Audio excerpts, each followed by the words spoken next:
Hey, this is a Hakawati production. Hey, friends! Hope you're having a great day and enjoying every moment.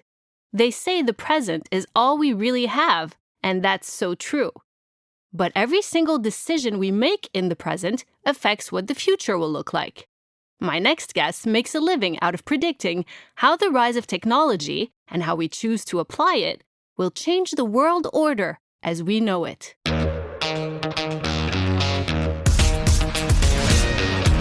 He's a geopolitical futurist at the Center for Innovating the Future in Toronto, Canada. But his work transcends all borders.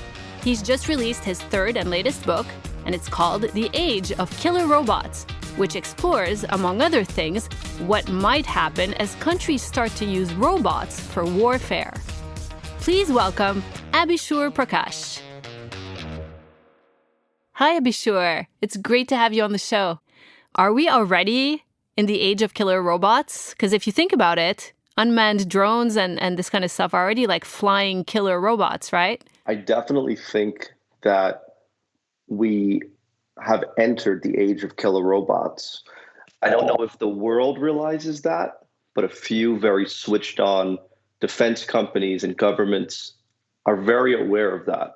And I'll just give you one data point. In China, one of the largest defense companies is called Norinco. And a senior executive in that company said that he believes that as early as 2025, battlefields could be free of humans. So if you think about the next conflicts anywhere in the world, there could be autonomous tanks, autonomous drones, robot soldiers, all powered by AI, fighting these battles. And humans may be no longer on the front lines or even present on the battlefield in some cases. That's so weird and creepy. But it also raises questions as to, isn't then you're just basically, hurting your opponent or your enemy financially, basically, right? Because you're not taking, any people, any real lives. So how does this end up being kind of like a financial war in some ways? Yeah, I mean, there's so many aspects to this. And I think one of the real driving forces for me to write this book was that right now, all the conversations about killer robots or autonomous weapons have to do with what I call the Terminator complex, which is, robots sort of rising up and trying to take over the world. And as much as that's a real possibility and as much as that's something that should be discussed, there's other aspects to autonomous weapons too. And part of it has to do with the financial aspect, but a lot of it also has to do with the fact that machines will be making decisions and humans will be playing catch up. So what I mean by this is that right now in the UK, a drone has been developed called Taranis. And Taranis is named after a Celtic god, the god of thunder. Now, this drone hasn't been developed to be sold. It's been developed as a concept to show what the next drones can do. And a key part of this drone is that it's capable of operating completely autonomously. It's capable of, doing entire missions without any human input. And so in the future, when governments and militaries have this drone at their fingertips, have deployed this drone the way other countries have deployed drones around the world, this drone will be making decisions on its own. Who to attack, how to attack, what to do, who is considered a threat, who is considered an ally. And at that point, for the first time in our species' history, we're no longer in control of the military, right? It's algorithms that will be in control. It's algorithms that will be defining and deciding what actions to take. And so all of a sudden, a government could be alerted that their military has done something in some part of the world that they didn't even imagine or prepare for. So now there goes trade deals, there goes foreign policy, there goes any kind of business and FDI relationship that the country may have been wanting, because now machines are deciding the new relationships between countries. Yeah, I mean, even if you've designed like a perfect algorithm, I guess as the reality changes on the ground, you could have unpredicted results, like unpredictable results that would require kind of a different thinking process, and I can see how that could happen. It's really crazy. But what about also robots taking over our jobs? I mean, this is basically like the fourth industrial revolution, and AI is taking over jobs as we speak all around the world. In China, I know you've mentioned news anchors are, you have robot or AI news anchors. You have AI clinics, so you don't actually have to go to the doctors anymore. You have robot-run factories. There's a figure 51 million jobs in Europe could disappear because of automation. Also, COVID-19 has probably escalated that number. So do you predict that people might eventually revolt against the threat of robots taking over the world, both our jobs and also, this idea as we start talking about this, that killer robots could, basically take over from human beings? Definitely. I think the automation of jobs it's definitely picked up speed in this COVID-19 or post-COVID-19 world, depending on what wave we're in right now. At this point, I don't think anybody knows. So it's definitely picking up speed. And the sheer scale of jobs being automated is completely unprecedented. And it's not just taking place in China, it's taking place in Japan, it's taking place in the US, it's taking place in parts of Europe, it's taking place in parts of South America, all over the world. It's happening. And I believe that in order to ensure that people's quality of life, people's jobs, people's basic lifestyle can be maintained to a certain degree, societies have to be fundamentally redesigned. If you take a country like India right now in India, more than 100 million people are out of work because of the pandemic. If you think about that number, just the sheer scale, that 100 million people in one nation has lost their jobs because of a pandemic that hasn't even been around for 6 months. And now, if you take a look at the capabilities of certain algorithms, if you take a look at the increasing sophistication of industrial robots, and you think about the tens of millions of jobs that could disappear, regardless of geography or culture or time zone, what are people going to do? And I've been, in my books, in client engagements and conferences, I've constantly been bringing this up. And I've constantly been warning that when people lose their job, when people lose their livelihood, their behavior is going to change. They could become aggressive. There could be new political parties that are born. There could be revolts and uprisings. You could see who knows what path countries will go on when such a large amount of people lose their jobs. Now, there's two key points here. The first is that there's only two solutions that governments currently have to deal with this. The first is basic income, and the second one is a robot tax. Now, none of these solutions are going to work.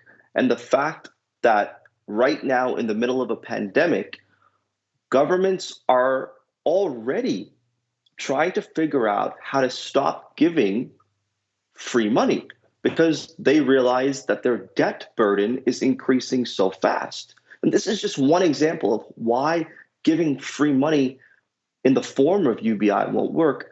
And as for taxing robots, companies can just move to different geographies where they're not being taxed. So that, again, is a huge challenge.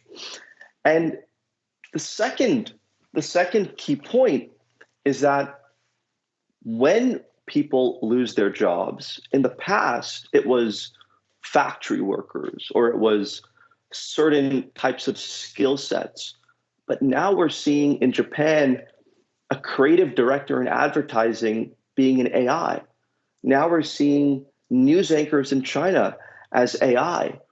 Now we're seeing in UAE health pods governed by AI that can diagnose illnesses. Now we're seeing facial recognition as essentially the new face of police around the world. And so its skill sets and its intelligence across the spectrum, whether it's blue collar or white collar, that's now at risk of being automated. That's incredible and mind-boggling to think about. I guess we'll see as it develops, and it's hard to kind of plan for that and create a framework that would, prevent all those things from happening. But Absolutely, yeah. but the biggest issue right now in the world seems to be this power struggle that's happening between China and the U.S. Can you give us a brief rundown of what's happening right now between those two countries, like from a global perspective? Absolutely. So right now, US and China are engaged in perhaps the biggest fight for geopolitical power since World War II. And some may say that this competition has been at play for many years, but now it's really reached a tipping point. Now it's really in everyone's faces in a way that it wasn't before. At the core of this fight is technology, because technology is now the driving force of geopolitics, whether it's 5G or blockchain or artificial intelligence or even space technologies. It's technology that's now defining the power and influence and footprint that countries have on the world stage. And both governments in Beijing and in Washington, D.C., along with a host of other governments around the world, know this. They're aware that the cards have changed, that the new paradigms are emerging. And so now, as the US targets Huawei, as US focuses on 5G, as US limits and restricts the export of AI, as US analyzes foreign investment in its critical industry startups, as US thinks about delisting Chinese firms from stock markets, now we're seeing China start to really understand that it has to take things into hyperdrive. And so this Cold War is culminating in what you could call a decoupling between US and China. Again, technology at the center, but it's also culminating in what I call deglobalization, that now we're seeing the era of sort of one global empire, one superpower ending. And whether someone replaces that or not is yet to be seen. But I think more than anything, we're going to see multiple countries now fighting for power. So, if there was a robot war right now, who do you think would win? It's a good question. I think that if you look at the way first you have to define a robot, right? So a killer robot is, in my eyes, a robot or an AI that's completely autonomous and is able to make decisions on their own. Right now, the robots that have been deployed by both US, China, are robots in the sense that they're unmanned. So US Pentagon, their R&D lab is called DARPA. And DARPA just handed over a ship to the US Navy called Sea Hunter. And this is a very advanced warship, except it's not armed. It's not armed with missiles or weapons. It's more for reconnaissance and surveillance. And it's operating largely autonomously. Then you have drones like the Reaper or the Predator that the US has. Again, these are robots, but they're unmanned and they're remotely controlled. I think what we're going to see in the next 5 to 10 years is that this unmanned paradigm is going to be replaced with fully autonomous paradigm. Now, when that happens, you have a handful of countries that dominate: US, China, Israel, UK, and to a lesser extent, Japan and India and Russia. In that world where militaries are highly autonomous, highly dominated by robots, the question is who can deploy fastest and who can sell fastest. And this gets into sort of the intricacies of my book, which is, you know, in the past, we looked to companies like Lockheed Martin or Raytheon to see where military was being exported to. But now, in the age of killer robots, technology companies could be the next defense companies. Companies like Google, who already have done some work with the Pentagon, could be developing the brains for these autonomous weapons. So now that's another avenue that could increase how fast killer robots move around the world. So it's a very difficult, but a very important question to answer. So, what about the Middle East? You call yourself a futurist, which kind of makes you like, I guess, a kind of data-driven fortune teller for the modern world. They call it basara in Arabic, by the way, just FYI. Okay. So, how do you think this will affect the Middle East and its individual countries? Well, Middle East is in a very opportunistic, but also a very challenging situation. You know, if if we were talking about oil or natural gas, the traditional variables of geopolitics, then Middle East would be discussed nonstop. But now geopolitics is being driven by AI and 5G and all of these technologies that we hear about almost every day in the news. And this is putting the Middle East, in my eyes, at a crossroads. And it's putting the Middle East in a crossroads for several reasons. The first is that Middle Eastern countries are going to have to pick a side. We just talked about the US-China Cold War, this decoupling, this new alternative systems that are emerging in every domain of the world. Middle Eastern nations, regardless of their size economically, are going to have to decide whose technology they want to use, whose protocols and standards they want to use. If you take artificial intelligence, for example, countries like UAE have literally begun the process of redesigning their economies to make them algorithmic economies. Now, whose AI is UAE going to use? Is it going to be American AI? Is it going to be Chinese AI? Is it going to be a different country's AI? What are they using Because right that's now? Sorry to interrupt. sure. I think they're using mainly Western AI in the business and commercial spheres, but it's very interesting. In the media sphere, it's Chinese AI, and in the consumer sphere, it's both. Because consumer sphere is defined by the smartphones that somebody has. It's defined by their lifestyle. So it's both. You could even say TikTok right now is a type of Chinese AI. But then this leads to the third possibility. Yesterday, nations were defined by their geography, because if you have the resources, you had what I call the geographic luck of the draw. Now with technology, you don't dig up technology from the ground, you develop it.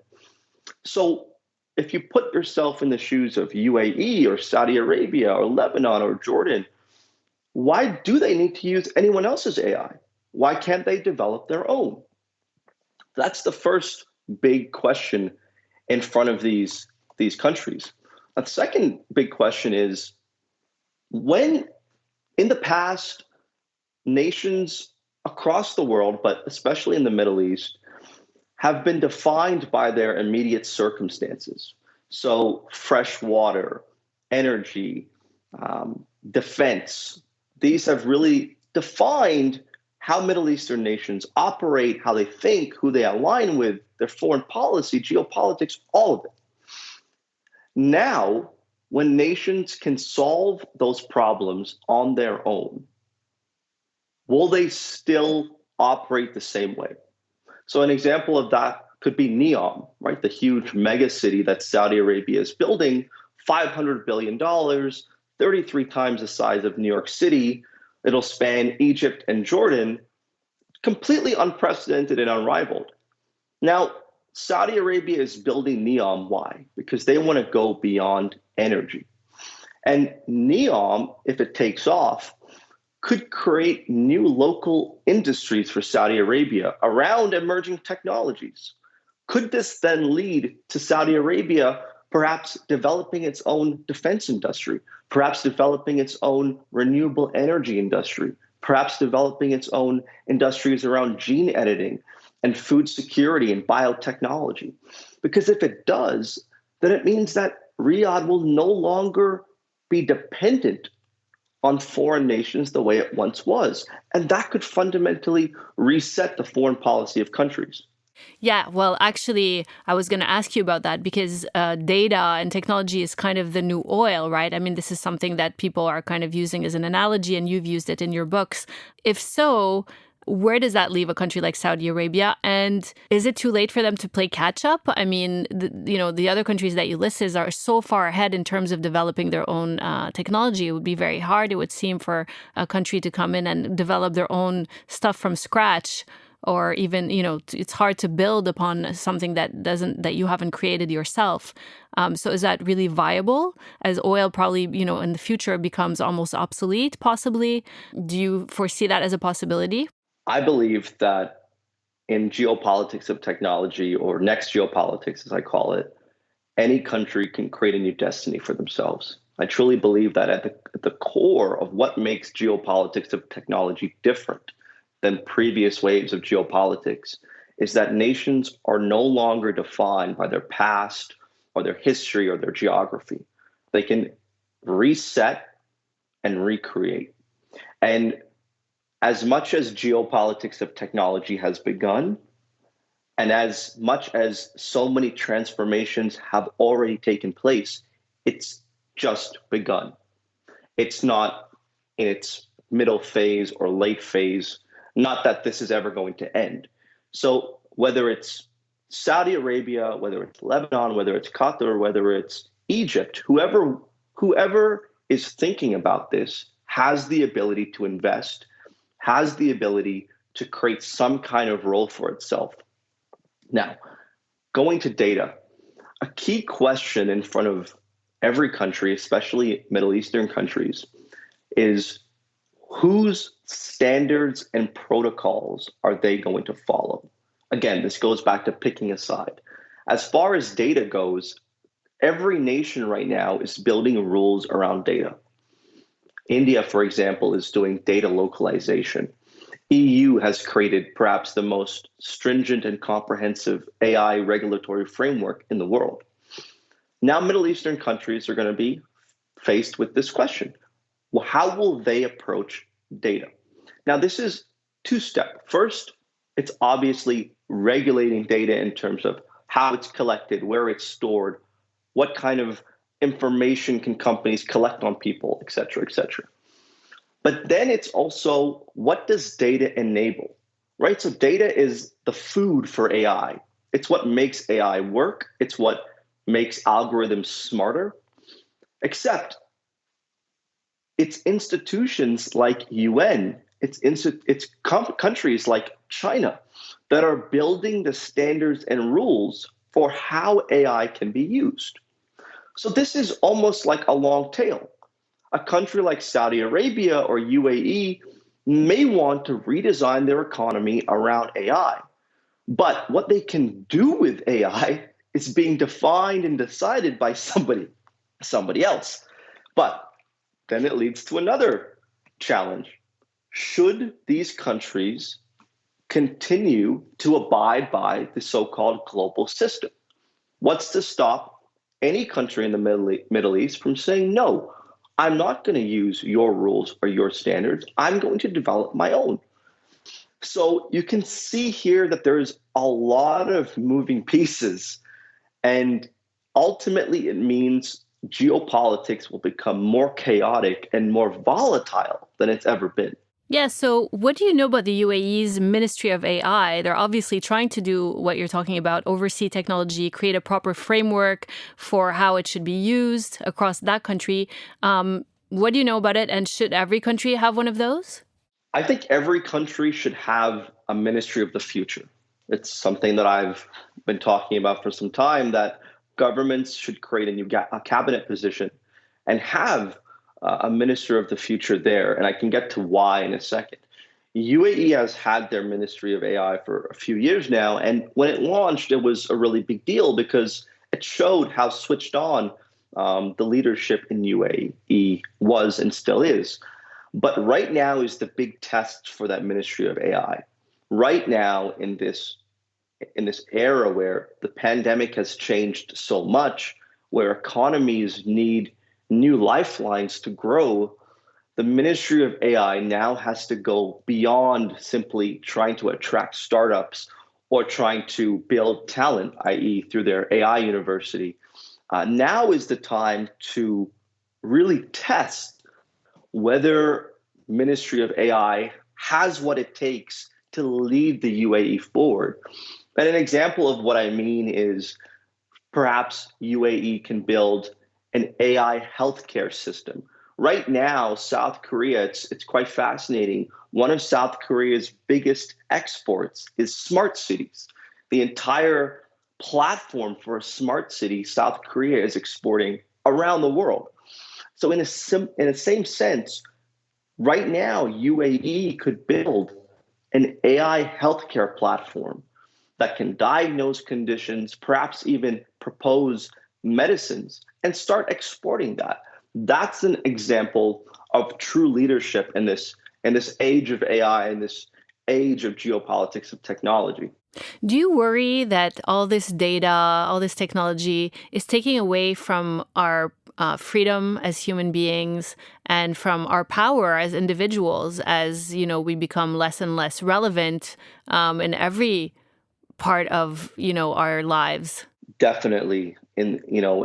The key paradigm shift here is that before, you and I may have been worried about, is somebody watching our internet browsing habits? Is somebody reading our emails? Is somebody monitoring our phone calls? But we weren't defined by that. If if somebody read our emails, we that didn't define, whether we could go and get a loan from the bank. Now this is shifting. Now our data is increasingly going to define what we can do. And that is a huge transformation in the world, in the way people live. And this is a transformation that isn't just limited to countries like China. It's going to happen in democracies too. And when you look at in UK, they've more than 50 towns have created something called citizen scores. That these are scores that define citizens based on their behavior and activity in daily life. If you look at even companies in Japan, one of the most popular social media companies is called Line, and they've launched something called Line Score. And this gives people a score based on their activity in the different line apps. Line has several different apps. And then what people are doing in those apps defines their score. And their score defines how much credit they can get from Line Credit, their financial wing. So you can already see now that people who may be doing things the same way they were 5 years ago are now going to be defined by their behavior. And this is going to lead to a complete breakdown in privacy, in rights and freedoms. People are going to come out and say, what's going on here? How do we ensure that our privacy, our freedoms are intact in the face of technology that could be seen as becoming more and more intrusive? And there's no right answer, because in the context of governments and policymakers, if you only protect civil liberties completely, then you stifle innovation. But if you give technology companies free rein, then you put at risk your entire population and society and democratic values. So there has to be a middle ground, and that middle ground is yet to materialize. In your opinion, I mean, I believe in the goodness of most people, and all this technology that's being developed is probably, engineers that are excited about what they're doing. But do you think there are now nefarious forces behind all these big companies that are being, run by some of the world's most powerful people, without naming any names? In your opinion, since you dive into this like on a daily basis, not to be a conspiracy theorist, but is there some sense of like a Machiavellian game going on where it's really a power grab at any cost? I haven't seen that myself. What I am seeing though is that um, there are challenges emerging that have to be taken more seriously. So I'll give you an example of what I mean. Right now, a big challenge is AI bias. Right now, AI bias is essentially algorithms behaving in ways that are unfair and put certain people at a disadvantage. Uh, an example is a beauty contest that was held a few years ago where an algorithm was the judge. And so people from around the world put in pictures, sent pictures, and all the contestants were predominantly Caucasian. All the winners were predominantly Caucasian. And so people started asking, well, what's going on here? And when researchers looked into it, the algorithm had learned the concept of beauty by going on the internet. And when you search, beautiful people in Google, it's predominantly Caucasian people that come up in the first results. So, or take a look at Uber and Lyft. It just came out a week or two ago that people that are going to non-white neighborhoods are being charged more for their trips. And this is a huge challenge because it it only puts the onus on two people, engineers who are building these algorithms or people themselves. Because engineers who are building it, one could argue that they're inputting their own biases, their own prejudices, perhaps knowingly or unknowingly. But if that's not the case, then these algorithms are learning from society. They're learning from us as people. They're learning from our prejudices, our behavior, our habits. And that puts the onus on us. And it begs the question, how do you feed an algorithm data that is quote unquote clean, that doesn't have bias? And is that even possible? And if you think about all the places where algorithms are going to be, from hiring to policing to credit and finance to healthcare, and then you apply this risk of bias, all of a sudden you have huge disinfringement going on, huge disadvantage going on, and people are going to start calling out these technology companies and governments and saying, what's going on here? What is this? Wow, it's fascinating stuff to think about, really. Doesn't your last name Prakash mean light in Sanskrit? Something like that? It might. You probably know more more I than me Googled about it. that. I thought it It's a was, very popular name in India, Prakash. well, let me know if that's true, because I thought that if Okay. so, it's kind of cool because we need you to shed some light on all of this. Most people don't understand what the heck Thank is you. going on. It's such a tangled web of data and technology that's becoming so complex and massive all around the world.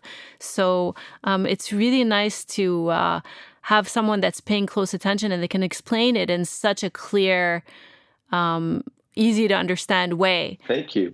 Thank you. But one thing that makes this era that we're entering, era of geopolitics, so different is that before, geopolitics was really about a handful of governments, investment banks, resource companies, and a handful of regions.